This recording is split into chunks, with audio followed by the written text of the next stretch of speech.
ในตอนเที่ยงของวันที่ 9 กรกฎาคม 2393 ณ เมืองทาบริสเปอร์เซีย Noon, July 9, 1850. Tabriz, Persia.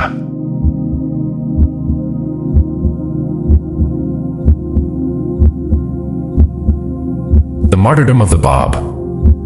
วันแห่งการพลีพระชนชีพของพระบอบทรงยอมเสียสละเป็นพลีเพื่อประกาศข่าวประเสริฐจากพระผู้เป็นเจ้า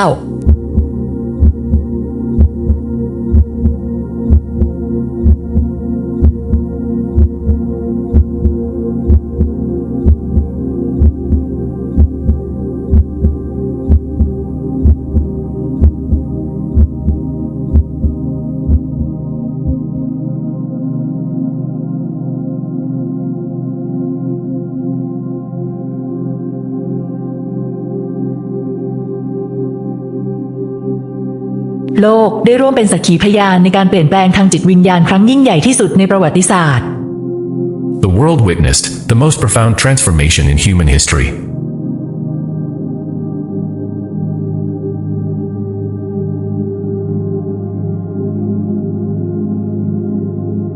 The dawn of this new era, the new day of God began in Shiraz, Persia, from 1844 to 1850.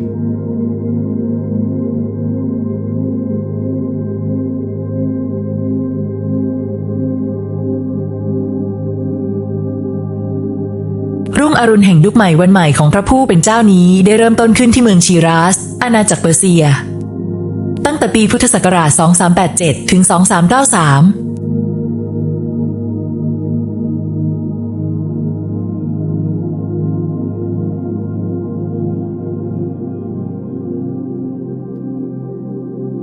เมื่อพระบอบเสด็จมาประกาศพันธกิจอันศักดิ์สิทธิ์ของพระองค์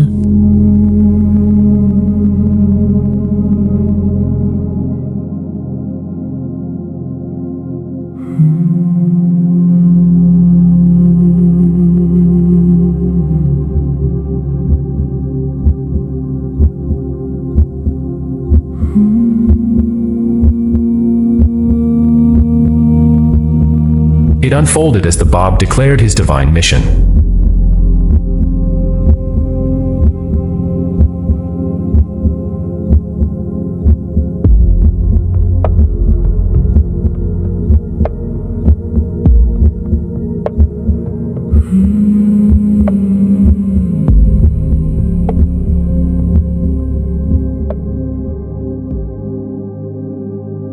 Soon after, multitudes of his believers flocked to embrace his message and walk upon his path.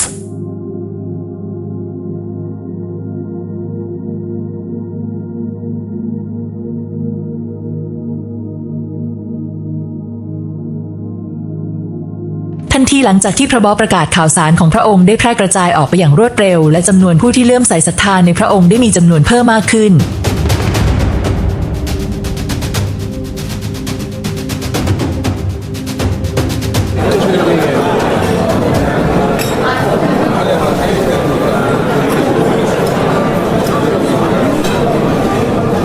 รัฐบาลเปอร์เซียจะมีการสั่งการให้มีการกวาดล้างและปิดกั้นอย่างรุนแรงบรรดาสาวกของพระบอบจึงต้องเผชิญกับการจับกุมถูกทรมานและประหารชีวิตเพื่อสกัดกั้นการแผ่ขยายของความเชื่อความศรัทธาในศาสนาใหม่นี้ Triggering a ruthless crackdown and the brutal torture of his followers. In a desperate attempt to stop this tide of truth,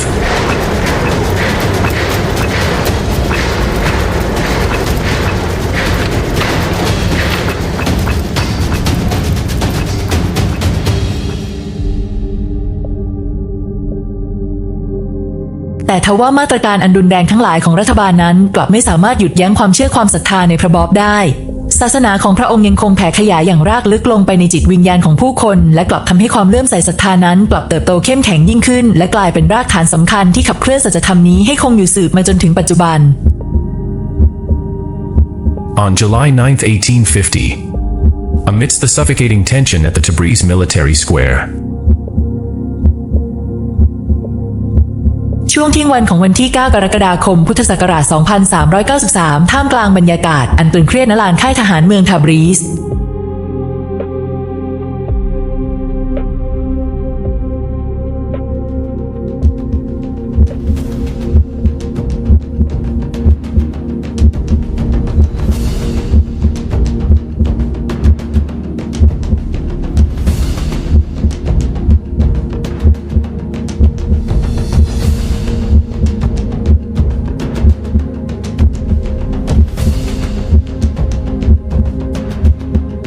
องค์ทรงทอดพระเนตรมหาชนเป็นครั้งสุดท้ายแล้วตรัสว่า He looked upon the multitude one last time and said, O wayward generation, had you believed in me, every one of you would have followed the example of this youth, Anis Sunusi, who stood in rank above most of you, and willingly would have sacrificed himself in my path. The day will come when you will have recognized me. That day, I shall have ceased to be with you.